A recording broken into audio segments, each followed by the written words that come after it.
During my college days, I encountered my ex-partner. She was the epitome of beauty, attracting a swarm of guys wherever she went. Though we shared a few classes, I never attempted to court her, primarily because of the competition. One day after a lecture, she approached me to study together, and the rest, as they say, is history.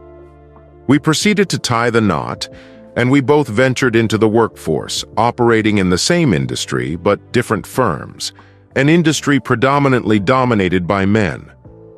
As I enjoyed instant triumph, my partner faced difficulty and switched jobs. Despite her efforts, she encountered challenges in the first year. In the third year, she conceived our first child, but continued to work diligently throughout the pregnancy. A few weeks after giving birth, during a routine physical, her doctor requested a biopsy of her cervix. The outcome revealed the presence of precancerous cells. The doctor recommended that if we desired more children, we should act promptly. As the condition progressed, it became apparent that a hysterectomy would eventually be necessary. Therefore, when my Wi-Fi was prepared, she decided to become pregnant again. Within a year of each other, she delivered another baby boy. Subsequently, after undergoing further testing, various medical practitioners recommended that we proceed with the procedure without delay. Despite having 2 infants, she went ahead with the surgery. My Wi-Fi felt devastated as she longed for a large family, but with the procedure it was not possible. Nevertheless, she devoted herself to being an excellent mother, which she excelled at. She made the decision to become a stay-at-home mom and took care of everything at home. While she focused on motherhood, my career was flourishing, and I received a job offer from another company with a substantial salary increase. Life was good.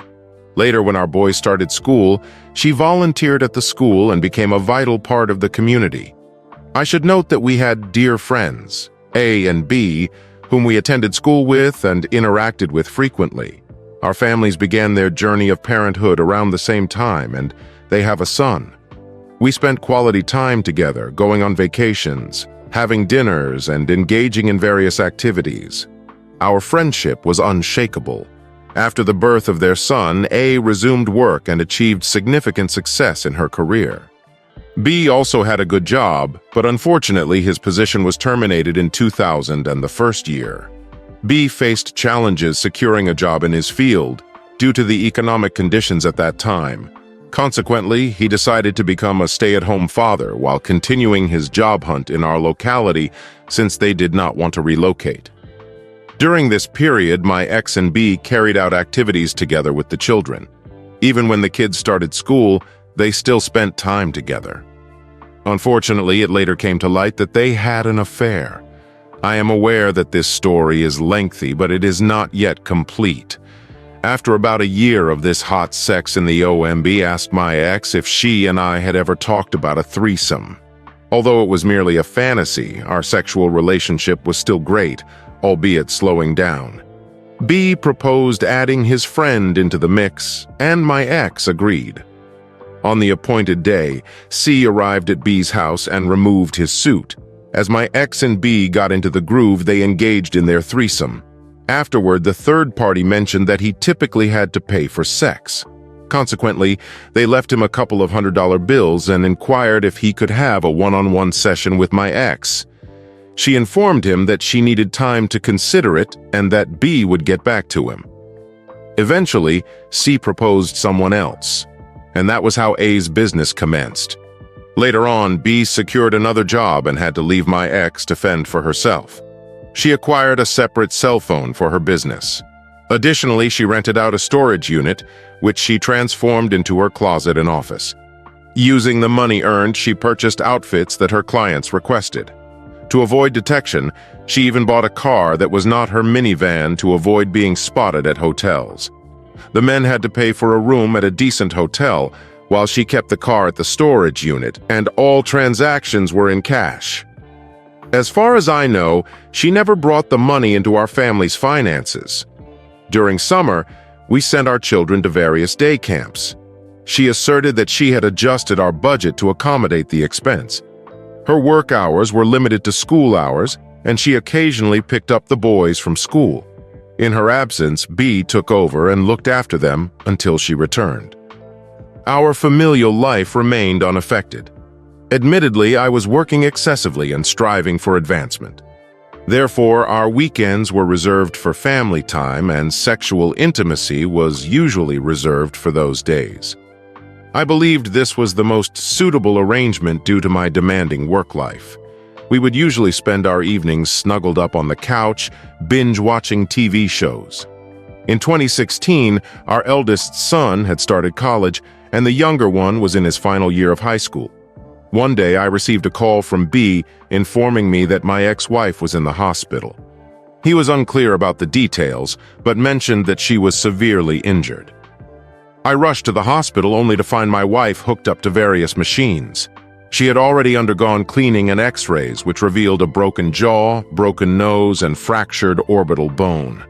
Additionally, she had a possible concussion. The medical staff assured me that she would survive, but her recovery would be a lengthy process. As a police officer was concluding his inquiries and preparing to leave, I inquired about the incident. However, my wife was inconsolable, sobbing and speaking incoherently due to pain medication. The nurse advised me to allow her to rest, and they transferred her to a hospital room. Soon after, she handed me a bag containing her clothes. Upon inspecting the contents, I noticed a dress and high heels that were unfamiliar to me, as she never wore such attire. The nurse informed me that the clothes were retrieved from the hotel room. Consequently, they escorted me out of the room, and I contacted my sons to update them. Later that evening, my wife's medication-induced haze began to dissipate, and she shared some details of what occurred. She soon drifted off to sleep again. I had my youngest son stay with her while I reached out to B for further assistance. I was perplexed as to why B had contacted me and how he was aware of the situation before I was. Subsequently, B revealed my wife's actions but omitted his involvement in the affair. I was devastated upon learning the truth. After undergoing jaw surgery, we brought her home, where she recovered in the comfort of our home. Gradually, I learned the entire story, and upon contacting A, I discovered that B was essentially acting as a pimp in their affair. She expelled B from her life. As she regained her strength, I informed her that our relationship was over. I requested her to move out, and she complied. Following her departure, I initiated divorce proceedings. It has now been 5 years since our divorce, and I still harbor feelings for her. The pain of our separation is akin to mourning the death of a loved one, and it is unbearable. Although my sons are aware of her actions, I have had no communication with her since her departure. An update on the situation was not available until last night. During the holiday weekend, I received a phone call from my eldest son, R, who was out of town. His friend informed him that his younger brother had been involved in a motorcycle accident. Although he was with him, he did not witness the incident as he was riding ahead. I immediately drove to the hospital's emergency room where they were cleaning and preparing him for x-rays. The doctors instructed me to take a seat and wait for further information. Moments later, as I sat with my head leaned back and eyes closed, I was called by name. As I lifted my head, I noticed my ex standing in the doorway. She inquired about any updates regarding our son's condition, and I informed her that I was still waiting for news. She then requested to sit with me, and I obliged, gesturing towards a chair beside me. It had been 5 years since our divorce, and I was unsure what to expect.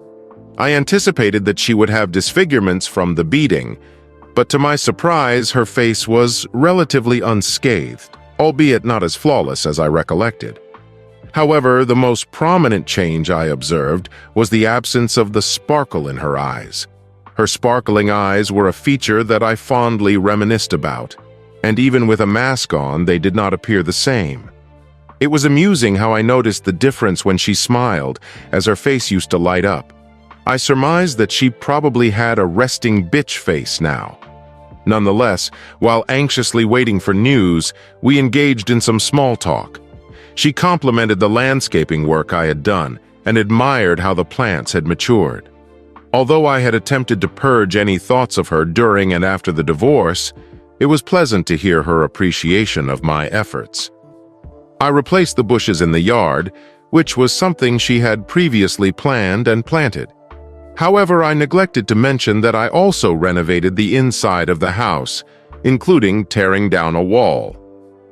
Due to the construction, a dumpster was parked in the driveway for several months. She inquired about my progress and asked how I was doing. I'm not sure why, but I confessed that I had been overworking myself, causing me to stall.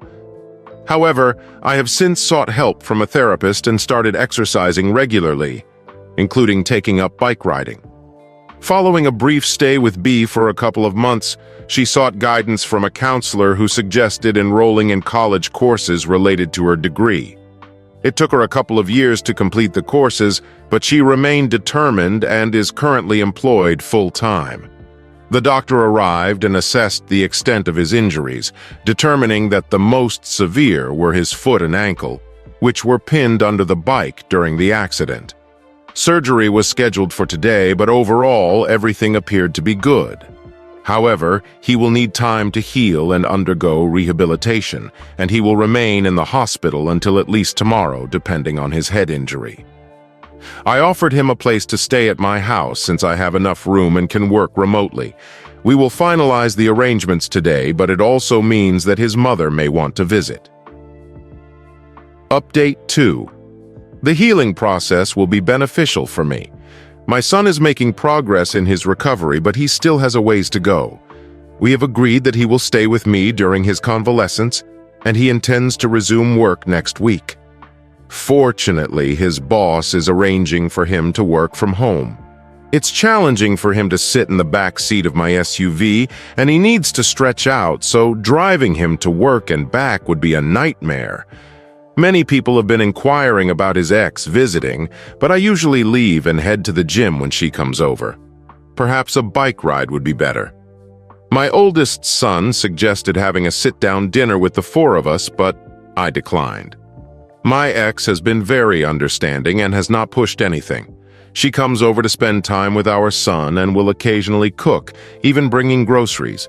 Sometimes his friends come over, and it can get a bit noisy for me, but it helps him forget about his troubles. Although we don't talk all the time, it's not true to say that we never speak. Our conversations tend to revolve around our sons and their lives, without much deviation. Recently, my ex has begun doing small tasks around the house. Since my son is not the tidiest, she cleans up after him and washes his dishes. She even cooks meals for him and always leaves a plate for me. I usually tell my son to save it for his lunch the next day. The other night, she asked me if I would like to join her for dinner, as my son had some friends coming over. When she first asked me, I declined the dinner invitation. Later on, she brought it up again, suggesting that we should clear the air. I reiterated my refusal. Eventually, I explained that our relationship ended long ago due to her actions, and it took me a long time to move on from what was lost. She acknowledged my feelings and said she had no intentions of revisiting our past relationship. I did mention that I had no issue with her visiting our son until he returned to his place. I also expressed gratitude for her help in cleaning up. It wasn't necessary. I appreciate all of the encouragement and kind words, but I know I will make it through. This experience has caused my heart to become hardened.